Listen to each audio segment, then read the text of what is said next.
Importante para você, a enfermeira respondeu. É verdade, Simeão. Ouvir é provavelmente nossa grande oportunidade de dar atenção aos outros diariamente, dizendo-lhes o quanto os valorizamos. No início de minha carreira, a diretora acrescentou, eu acreditava que meu trabalho era resolver todos os problemas de professores e alunos sempre que surgissem. Ao longo dos anos, aprendi que ouvir e compartilhar o problema de outra pessoa alivia sua carga. Há um efeito catártico em fazer-se ouvir atentamente por outra pessoa e poder expressar-lhe nossos sentimentos. Na parede de minha sala na escola tem uma citação de um amigo nobre egípcio chamado Ptah-hotep, que diz: aqueles que precisam ouvir os apelos e gritos de seu povo devem fazê-lo com paciência, porque as pessoas querem muito mais atenção para o que dizem do que para o atendimento de suas reivindicações. Simeão sorriu aprovando. Prestar atenção às pessoas é uma necessidade humana legítima, que não devemos negligenciar como líderes. Lembrem-se, o papel do líder é identificar e satisfazer necessidades legítimas. Ainda me lembro do que minha mãe me disse há 50 anos, no dia em que me casei com minha linda mulher, Rita, que Deus a tenha. Ela me disse que nunca ignorasse uma mulher. Deixar de lado esse conselho na minha relação com Rita me pôs em maus lençóis mais de uma vez. Uma das principais tarefas do amor é prestar atenção às pessoas. Pensando nisso, eu disse, quando houve o movimento sindical na fábrica, me falaram muitas vezes que os empregados se sentiam como se os tivéssemos esquecido, que já não prestávamos atenção neles como fazíamos nos anos antes. Obrigado a todos por seus comentários, respondeu Simeão. Voltando à nossa definição de bondade, Teresa leu para nós que bondade era dar atenção, apreciação e incentivo aos outros. Vocês acreditam que as pessoas têm necessidade de apreciação e incentivo? Ou isso é apenas uma vontade? Eu não preciso dessa apreciação, o sargento rebateu. Diga-me qual é o trabalho a ser executado e ele será feito. É assim que eu lidero minhas tropas, porque foi para isso que os homens se alistaram, e é para isso que estão sendo pagos. Por que carga d'águas devo fazer todas essas coisas sentimentais? O pregador respondeu primeiro. William James, provavelmente um dos grandes filósofos que este país já produziu, uma vez disse que no centro da personalidade humana está a necessidade de ser apreciado. Acho que todos os que disserem que não têm necessidade de serem apreciados estarão mentindo a respeito de outras coisas também. Vai com calma, pregador, o sargento avisou. A enfermeira o interpelou. Greg, eu sempre admirei os militares por causa das medalhas e comendas que davam como demonstração pública de sua apreciação pelo serviço e realizações. Um general sábio uma vez disse, a diretora acrescentou, que o homem nunca venderá sua vida a você, mas a dará de graça por um pedaço de fita colorida. Eu também falei, imaginem se eu dissesse à minha mulher, querida, eu disse que amava você quando nos casamos. Se deixar de amá-la, não se preocupe, voltarei para casa uma vez por semana trazendo um cheque. Que tipo de relacionamento seria esse? Para minha surpresa, o sargento balançou a cabeça a cada um dos comentários sem contestar. A enfermeira voltou a falar. Uma das mentoras da minha vida foi minha primeira enfermeira instrutora em trabalho de parto, há quase 20 anos. Uma vez ela me contou que gostava de imaginar cada funcionário usando aquele tipo de anúncio sanduíche. Na parte da frente, o anúncio diria, aprecia-me, e na de trás, faça-me sentir importante. Aquela mulher tinha grande autoridade com as pessoas. Eu só não sabia naquele tempo que o nome era autoridade.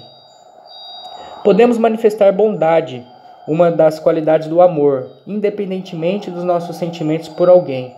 Simeão continuou. Como já dissemos, amor não é como nos sentimos a respeito dos outros, mas como nos comportamos com os outros. Deixe-me ler o que George Washington Carver disse sobre a bondade. Seja bom com os outros. A distância que você caminha na vida vai depender da sua ternura com os jovens, da sua compaixão com os idosos, sua compreensão com aqueles que lutam, da sua tolerância com os fracos e os fortes, porque algum dia na vida você poderá ser um deles. Também acho importante elogiar as pessoas. Valorize as coisas boas que elas fazem, em vez de ser como o gerente gaivota, que vive procurando pegar os erros das pessoas, a treinadora disse. Sabe o velho ditado? Achamos o que buscamos. Foi a vez do pregador. É verdade. Os psicólogos chamam isso de percepção seletiva. Por exemplo, minha mulher e eu começamos a procurar uma minivan e nos interessamos por uma determinada marca. Antes de procurar uma van dessa marca para comprar, eu nunca prestara atenção nelas, nas estradas. Mas a partir do momento em que me interessei, comecei a vê-las por todo lado. Acho que o tempo é o mesmo que acontece com o líder, quando começa a procurar o bem nos outros, ficando atento para o que as pessoas fazem bem. De repente você começa a ver coisas que nunca tinha visto antes. Receber elogios é uma legítima necessidade humana, essencial nos relacionamentos saudáveis, Simeão acrescentou. Entretanto, há duas coisas importantes a considerar. Uma é que o elogio deve ser sincero. Outra deve ser específico. Entrar num departamento da empresa dizendo todo mundo fez um grande trabalho será insuficiente e pode até causar ressentimento, porque talvez nem todos tenham feito um grande trabalho. É importante ser sincero, específico e dizer: Joey, parabéns por ter produzido 250 peças ontem à noite, grande realização. E nós sabemos como é importante reforçar um comportamento específico, porque o que é reforçado é repetido. Vamos ver a terceira palavra em nossa definição de amor. É humildade, a diretora falou, folheando o dicionário. Humildade, ser autêntico, sem pretensão, orgulho ou arrogância. Qual é a importância da humildade para um líder, Simeão? A diretora perguntou. Quase todos os líderes que conheço são muito egoístas e pretensiosos. O líder tem que ser um chefe forte, capaz de dar um chute no traseiro quando necessário. Desculpe, mas não compro essa ideia, o sargento retrucou. O pregador interveio. A Torá, que corresponde aos 5 primeiros livros do Velho Testamento, afirma no livro dos Números que o mais humilde dos homens foi Moisés. Lembre-se de quem foi Moisés. Foi quem atirou as tábuas com os 10 mandamentos montanha abaixo num acesso de raiva. Quem matou um egípcio que assassinaram um companheiro hebreu? Foi aquele que estava constantemente discutindo e brigando com Deus. Ele lhe parece um tipo de homem tímido, digno de pena, Greg? Qual é a sua, pregador? Greg respondeu sarcasticamente. A treinadora interveio suavemente. Acho que o que queremos de nossos líderes é a autenticidade, a habilidade de serem verdadeiros com as pessoas. Nós não queremos líderes inflados de orgulho e fixados em si mesmos. O ego pode, de fato, interpor-se no caminho e criar barreiras entre os líderes e seus liderados. Os líderes arrogantes, que acham que sabem tudo, são um estrago para muitas pessoas. Essa arrogância também é uma pretensão desonesta, porque ninguém sabe tudo ou tem tudo. Humildade para mim é pensar menos em si mesmo. Precisamos um dos outros, a enfermeira disse tranquilamente. Os arrogantes e orgulhosos fingem que não precisam. O individualismo que predomina em nosso país é mentiroso e cria a ilusão de que não somos e não devemos ser dependentes de outras pessoas. Que piada! Um par de mãos me tirou do útero de minha mãe ao nascer. Outro trocou minhas fraldas, me alimentou, me nutriu. Outro ainda me ensinou a ler e escrever. Agora, outros pares de mãos cultivam minha comida, entregam minha correspondência, coletam meu lixo, fornecem minha eletricidade, protegem minha cidade, defendem minha nação. Um par de mãos cuidará de mim e me confortará quando eu ficar doente e velha. E por fim, outro par de mãos me levará de volta à terra quando eu morrer.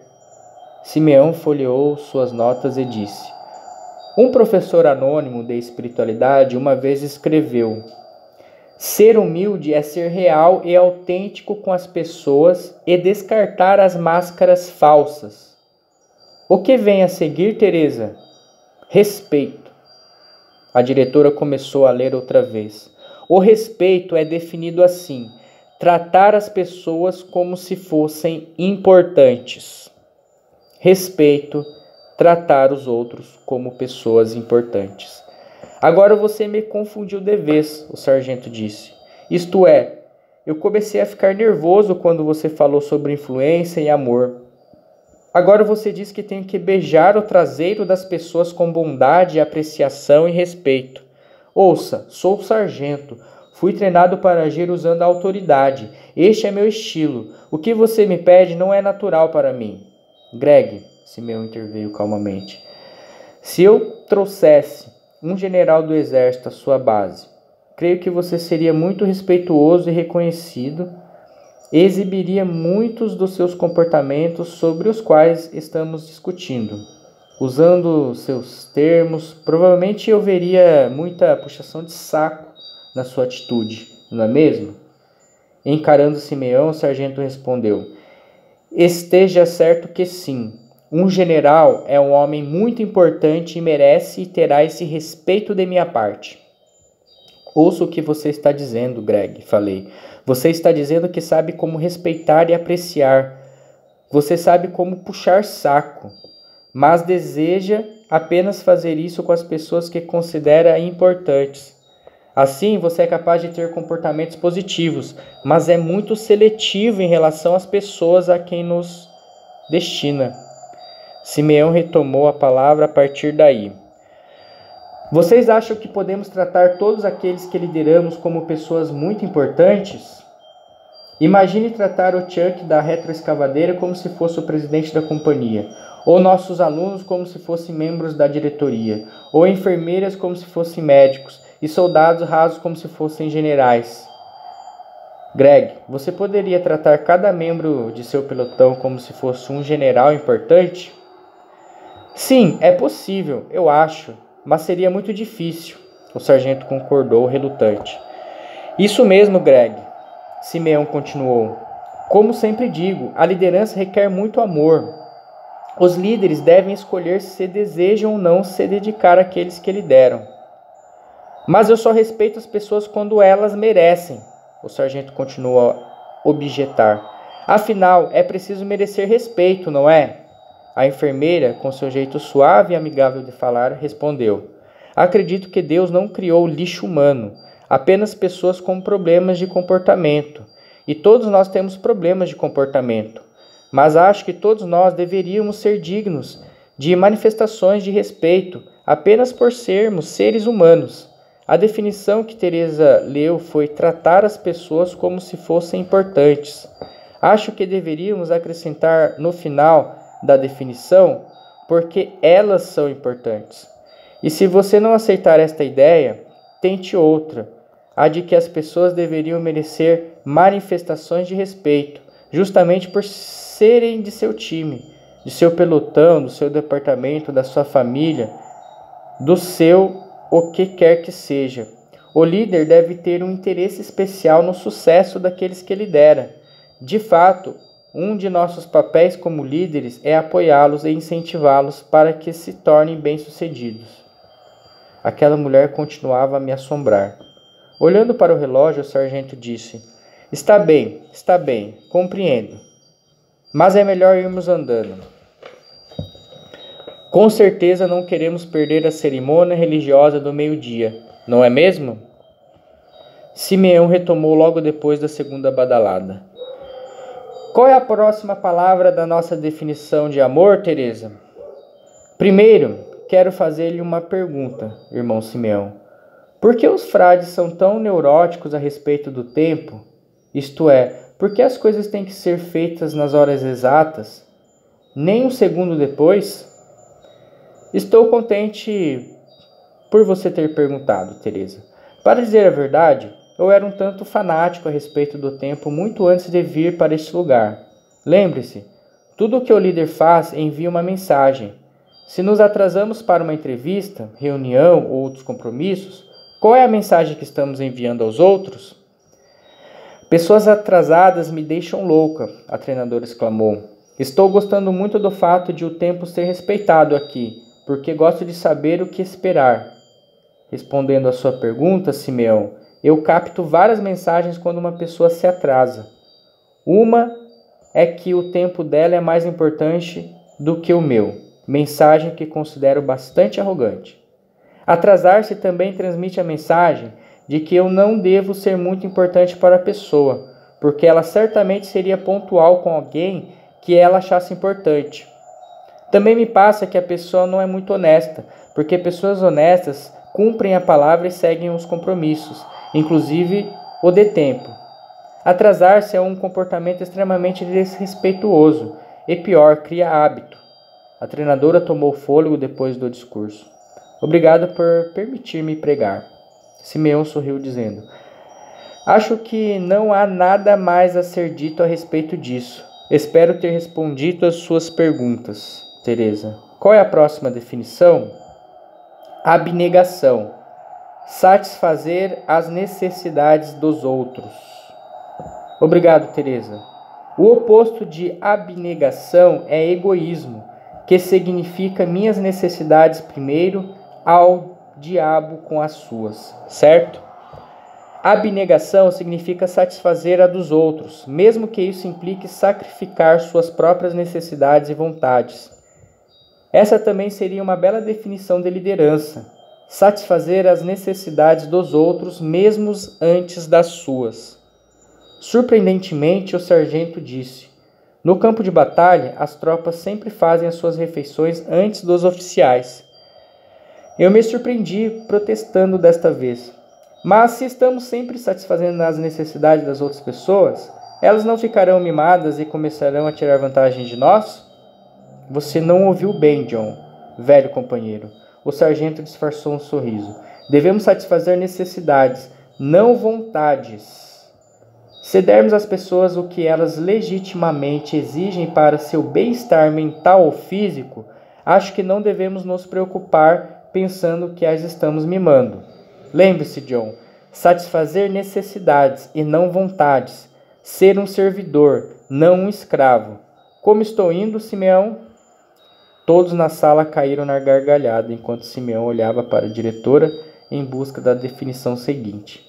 Perdão é nossa próxima palavra e está definida como desistir de ressentimento quando enganado.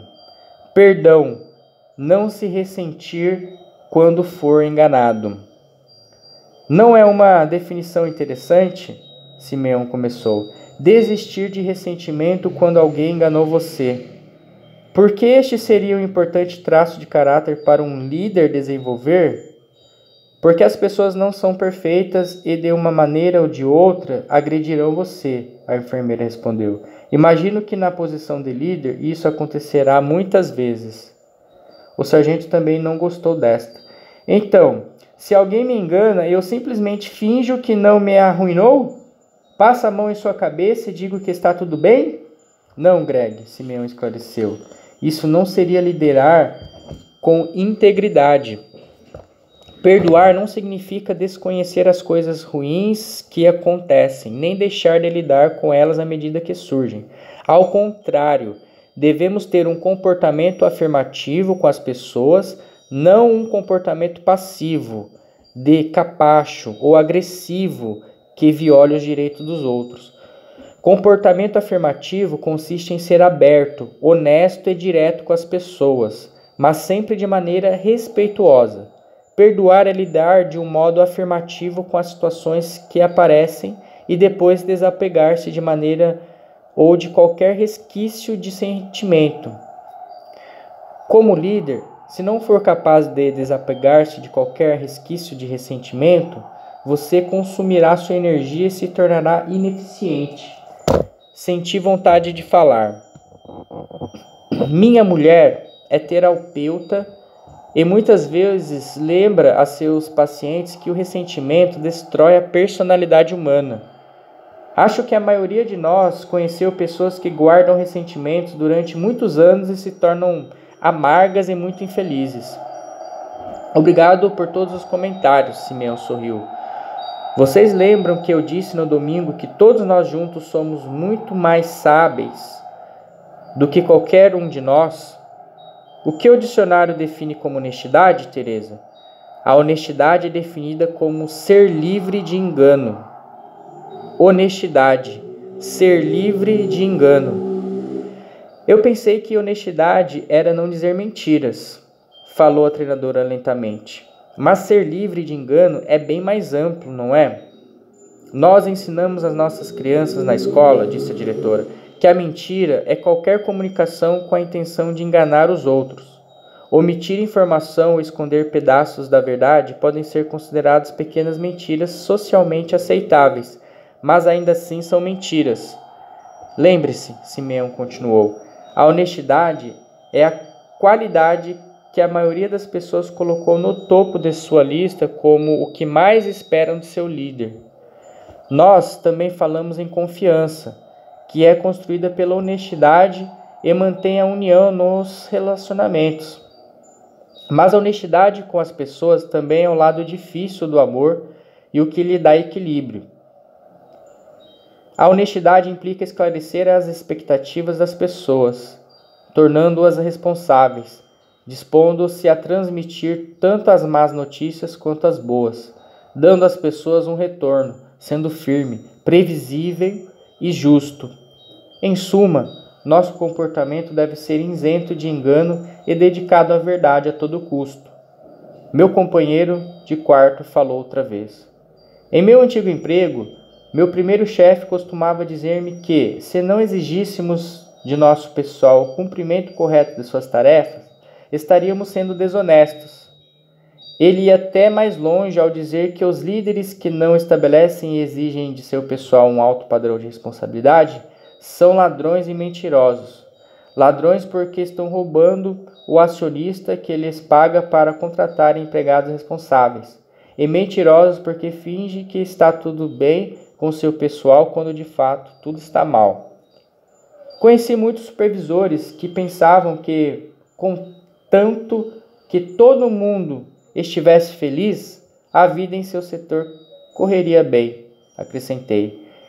Eles se recusavam a discutir as deficiências de seus liderados com medo de perder prestígio ou de que as pessoas ficassem zangadas com eles. Na realidade, eu nunca me dei conta de como esse comportamento é desonesto. Acho que a maioria das pessoas quer, e elas certamente querem, saber como são avaliadas pelo líder. Muito bem, vamos ver compromisso, Teresa. Simeão pediu. Dê-me um segundo. Tudo bem, aqui está. Compromisso é definido como ater-se às suas escolhas. Compromisso, sustentar suas escolhas. Simeão ficou silencioso por um momento antes de dizer: compromisso é provavelmente o comportamento mais importante de todos. E por compromisso quero dizer comprometer-se com as obrigações assumidas na vida. Isto é importante porque os princípios que estamos discutindo requerem um esforço enorme. E se você não estiver comprometido como líder, provavelmente desistirá de exercer autoridade e voltará a uma posição de poder. Compromisso, infelizmente, não é uma palavra popular nos dias de hoje. É isso mesmo, disse a enfermeira. Se não queremos o bebê, abortamos. Se não queremos o cônjuge, nos divorciamos. E se não queremos o vovô, praticamos eutanásia. Uma linda sociedade descartável. O sargento sorriu e disse: sim, todos querem estar envolvidos, mas ninguém quer estar comprometido. Há uma grande diferença entre os dois. A próxima vez que vocês forem comer ovos com bacon, lembre-se disto. A galinha estava envolvida, mas o porco estava comprometido. Ótimo, Greg. Eu tinha esquecido essa. Eu disse, sentindo-me melhor a respeito do sargento, à medida que o conhecia. Ficamos quietos por algum tempo. considerando esses pensamentos. Finalmente, Simeão rompeu o silêncio dizendo: o verdadeiro compromisso envolve o crescimento do indivíduo e do grupo, juntamente com o aperfeiçoamento constante. O líder comprometido dedica-se ao crescimento e aperfeiçoamento de seus liderados.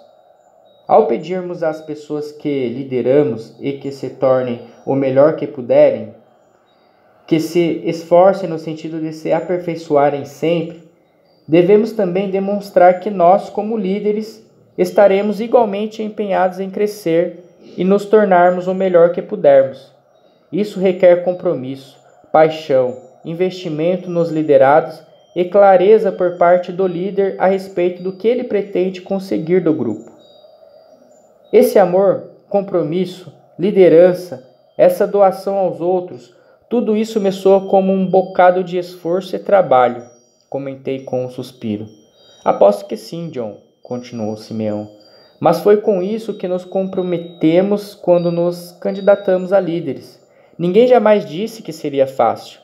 Quando optamos por amar e nos doar aos outros, estamos aceitando ser pacientes, bons, humildes, respeitosos, abnegados, generosos, honestos e comprometidos. Esses comportamentos exigirão que nos coloquemos a serviço dos outros e nos sacrifiquemos por eles. Talvez tenhamos que sacrificar nosso ego ou até sufocar nosso mau humor em determinados momentos. Talvez tenhamos que sacrificar nosso desejo de explodir com alguém em troca de ser apenas firmes. Talvez tenhamos que nos sacrificar para amar e nos doar à pessoa que nem mesmo apreciamos. Mas como você disse antes, Teresa comentou, temos que escolher se queremos ou não nos comportar de maneira amorosa. Quando amamos os outros e nos doamos a eles, precisamos servir e nos sacrificar. Quando servimos e nos sacrificamos, construímos autoridade. E quando tivermos construído autoridade com as pessoas, então ganharemos o direito de ser chamados de líderes. Compreendo o que você está dizendo, apartou a treinadora, e talvez concorde com isso. Mas fico com a impressão de que, ao nos comportarmos assim, estamos manipulando as pessoas. Manipulação, por definição, é influenciar pessoas para benefício pessoal, a diretora retrucou. Acho que o modelo de liderança que Simeão defende fala em influenciar as pessoas em busca de um benefício mútuo. Se de fato estou identificando e satisfazendo as necessidades legítimas das pessoas que lidero e a quem sirvo, elas também devem estar sendo beneficiadas por minha influência. Concorda, Simeão? Como sempre, o grupo conseguiu articular esses princípios melhor do que eu faria. Obrigado. O pregador então continuou. Uma vez ouvi uma fita gravada por Tony Campolo, um pastor bastante famoso, conferencista e educador, em que ele fala de suas sessões de terapia para noivos. Ele disse que, sempre que um casal jovem o procura, ele costuma perguntar: por que vocês vão se casar? A resposta costumeira é clara: porque nos amamos de verdade. A segunda pergunta de Tony é: vocês têm uma razão melhor do que essa, não é? O casal se olha surpreso, sem compreender a pergunta. Qual poderia ser uma razão melhor do que essa? Nós de fato nos amamos, ele responde dizendo. Sei que neste momento vocês trocam palavras apaixonadas e que os hormônios estão a todo vapor. Ótimo, aproveitem. Mas o que será do relacionamento de vocês quando esses sentimentos e sessões acabarem? Como é de esperar, o casal se olha antes de responder num tom desafiador. Isso nunca acontecerá conosco. As nossas sensações não vão se acabar. A sala explodiu de risadas. Vejo que alguns de vocês estão casados há muito tempo. Meu companheiro de quarto continuou. Todos nós sabemos que os sentimentos vêm e vão. E é o compromisso que nos sustenta. Tony concluiu a conversa com os noivos, mostrando que cada casamento oferece uma oportunidade para uma união real e profunda, mas que só sabemos se somos capazes de construí-la quando a paixão inicial termina. Sim, Lee, Simeão afirmou. Esse mesmo princípio de compromisso se aplica à liderança. Os comportamentos que estamos discutindo hoje não são tão difíceis com as pessoas de quem gostamos. Muitos homens e mulheres maus são bons e amigáveis com as pessoas de quem gostam. Mas nosso verdadeiro caráter de líder se revela quando temos que nos doar aos agressivos e arrogantes, quando somos colocados à prova e temos que amar as pessoas de quem não gostamos tanto. É nessas horas que descobrimos nosso grau de comprometimento. É aí que descobrimos a espécie de líder que de fato somos. Acho que foi Isaac Gabor quem disse que amar 20 homens durante um ano é fácil, se comparado a amar um homem durante 20 anos, Teresa acrescentou. Simeão caminhou para o quadro e completou o diagrama. Em nosso modelo ontem, dissemos que a liderança é construída sobre autoridade ou influência, que por sua vez são construídas sobre serviço e sacrifício, que são construídos sobre o amor. Então, por definição, quando vocês lideram com autoridade, serão chamados a doar-se, amar, servir e até sacrificar-se pelos outros. Mais uma vez, amar não é como você se sente em relação aos outros, mas como se comporta em relação a eles. O que eu estou entendendo, Simeão, é que o verbo amar pode ser definido como o ato ou os atos de doação aos outros, identificando e atendendo suas legítimas necessidades. É mais ou menos isso, concluiu a enfermeira. Lindo, Kim, foi a simples resposta. Amor e liderança. Paciência é mostrar autocontrole. Bondade é dar atenção, apreciação e incentivo. Humildade é ser autêntico, sem pretensão, orgulho ou arrogância. Respeito é tratar os outros como pessoas importantes. Abnegação é satisfazer as necessidades dos outros. Perdão é não se ressentir quando for enganado. Honestidade é ser livre de engano. Compromisso é sustentar suas escolhas. Resultados, serviço e sacrifício é pôr de lado suas vontades e necessidades, buscar o bem maior para os outros. Capítulo 5. O ambiente. Homens e mulheres desejam fazer um bom trabalho. Se lhes for dado o ambiente adequado, eles o farão. Dei uma olhada no relógio ao lado da cama. Passava um pouco das 3 horas, quinta-feira de manhã, e lá estava eu de novo, contemplando o teto. Eu tinha ligado para Raquel e para o escritório na tarde do dia anterior, para saber como iam as coisas. Fiquei desapontado ao descobrir que tudo e todos estavam bem sem mim. Eu também estava pensando nas perguntas que Simeão me fizera na manhã anterior. Em que acredito? Por que estou aqui? Qual é o meu objetivo? Há significado para este jogo da vida? Não me veio qualquer resposta, apenas mais perguntas. Cheguei à capela 15 minutos mais cedo e fiquei orgulhoso de mim mesmo. Na realidade, eu conseguira chegar a uma reunião antes de Simeão. Ele se sentou ao meu lado às 5 em ponto e baixou a cabeça, aparentemente rezando. Após 2 minutos, ele se virou para mim e perguntou: "O que você tem aprendido, John?" A discussão a respeito do amor foi interessante.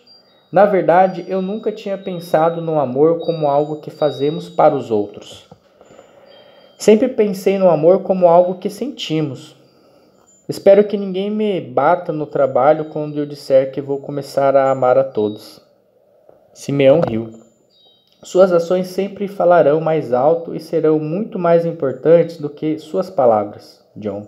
Lembre-se do comentário de Teresa de que o amor é o que o amor faz. Mas que tal amar a mim mesmo, Simeão? O pastor de nossa igreja diz que devemos amar o próximo e a nós mesmos. Infelizmente, John, este versículo do Evangelho parece mal citado nos dias de hoje. O texto, de fato, diz: ame o próximo como a si mesmo, e não a você mesmo.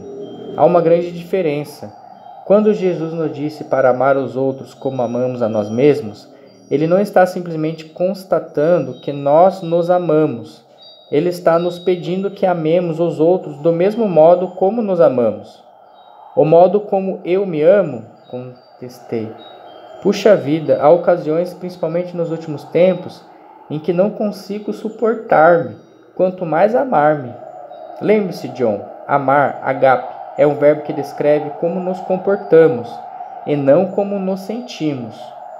Há ocasiões em que não gosto muito de mim, também. Acredite, estes são sem dúvida meus melhores momentos. Embora eu não goste muito de mim num dado momento, ainda continuo a me amar. Sabe por quê? Satisfazendo minhas necessidades. E, infelizmente, muitas vezes quero que elas venham antes das dos outros, igual a um menino de 2 anos. Acho que a maioria de nós tem a tendência de querer vir em primeiro lugar, não é?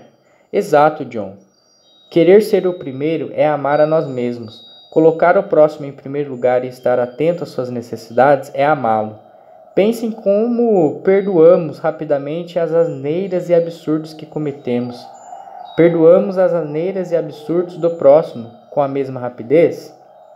Você não acha que também nos amamos muito mais rapidamente do que amamos os outros? Eu nunca tinha pensado nisso dessa maneira, Simeão, eu disse, meio perturbado. Se formos honestos com nós mesmos, teremos que admitir que às vezes nos deleitamos, mesmo que por um momento, com a infelicidade do próximo, com as perdas de emprego, divórcios, casos extraconjugais e outros transtornos.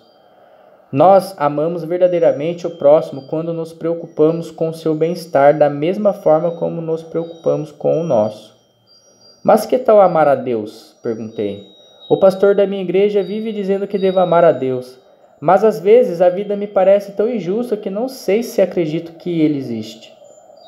Para minha surpresa, Simeão concordou comigo.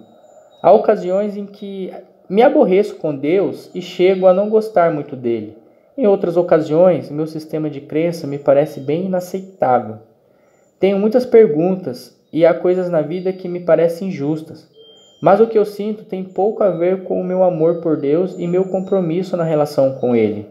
Mesmo quando me sinto mal ou em dúvida, ainda posso amá-lo, sendo paciente, atendo ao nosso relacionamento a partir da oração, sendo autêntico, respeitoso, honesto e mesmo perdoando.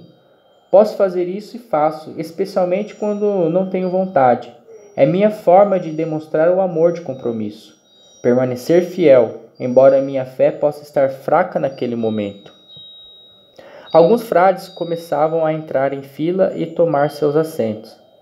As últimas palavras de Simeão naquela manhã foram: o bom é que, quando estamos comprometidos com o amor a Deus e aos outros, e continuamos a investir nesse sentido, comportamentos positivos acabarão produzindo sentimentos positivos, algo que os sociólogos chamam de praxis. Vamos falar mais sobre isso amanhã de manhã. Mesmo antes de o relógio terminar suas badaladas, Simeão anunciou: vamos mudar um pouco de assunto e falar sobre a importância de criar um ambiente saudável e para as pessoas crescerem e terem sucesso. Eu gostaria de iniciar usando a metáfora de plantar um jardim. A natureza nos mostra, com clareza, a importância de criar um ambiente saudável, se quisermos que o crescimento aconteça. Alguém aqui faz jardinagem? A treinadora abanou a mão. Eu tenho um lindo jardinzinho atrás do meu apartamento. Faço jardinagem há mais de 20 anos. E acho que tenho dedo verde. Cris, se eu soubesse nada sobre jardinagem, o que você me aconselharia para ter um jardim saudável? Ora, é simples. Eu diria a você para descobrir um pedaço de terra que recebesse muito sol e em seguida trabalhasse o solo para prepará-lo para o plantio. Depois você plantava sementes, regava, adubava, livrava das pragas e capinava o jardim de tempos em tempos. Se eu fizer tudo o que você sugere, Cris, o que acontecerá? Bem, no devido tempo você verá o crescimento das plantas e logo virão as flores e os frutos.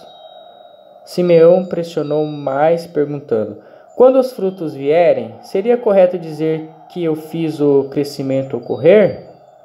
Claro, Cris respondeu impulsivamente. Então fez uma pausa e pensou melhor antes de acrescentar. Bem, você não fez o crescimento ocorrer, mas ajudou. Isso mesmo, Simeão afirmou. Nós não fazemos as coisas crescerem na natureza. Nosso Criador ainda é o único que sabe como uma pequena semente plantada no solo se transforma em um grande e frondoso carvalho. O melhor que podemos fazer é criar as condições adequadas para que o crescimento se dê. Esse tipo é especialmente verdadeiro em relação aos seres humanos. Alguém pode pensar em exemplos para ilustrar o que eu digo? Como enfermeira, parteira, quem contribuiu, posso afirmar que para uma criança se desenvolver normalmente durante os 9 meses do período de gestação, é essencial um ambiente saudável dentro do útero. Se as condições não forem perfeitas, o bebê será abortado ou outras complicações poderão surgir. Depois que nasce, meu companheiro de parto falou, a criança precisa de um ambiente amoroso e saudável para se desenvolver adequadamente. Lembro-me de ter lido a respeito de orfanatos onde os bebês eram literalmente postos em depósitos com pouco e algumas vezes nenhum contato humano. Vocês sabem o que acontece aos bebês privados de qualquer contato humano? Eles morrem, a enfermeira respondeu com suavidade. Isso mesmo, literalmente eles murcham e morrem, o pregador concordou. Depois de alguns momentos, a diretora disse: no sistema público onde trabalho há muitos anos, você sabe muito bem quais são as crianças que vêm de um ambiente hostil. Nossas prisões estão cheias de pessoas que cresceram em ambientes doentios. Estou convencida de que uma criação adequada dos filhos em um ambiente doméstico saudável são essenciais para uma sociedade saudável. Eu estou me convencendo cada vez mais de que a resposta ao crime tem pouca relação com a cadeira elétrica e muito mais com o que acontece em casa e na escola. No que se refere à importância de criar um ambiente saudável, estou completamente de acordo com você, Simeão. Este princípio também se aplica à medicina, a enfermeira acrescentou. As pessoas às vezes se enganam achando que vão ao médico para serem curadas. No entanto, apesar de todos os avanços da medicina, nenhum médico jamais consertou um osso fraturado ou curou um ferimento. O melhor que a medicina e os médicos podem fazer é prestar assistência com medicação e terapias, criando as condições adequadas para que o corpo se cure. Minha mulher diz a mesma coisa, comentei. Ela me afirma que os terapeutas não têm o poder de curar seus pacientes.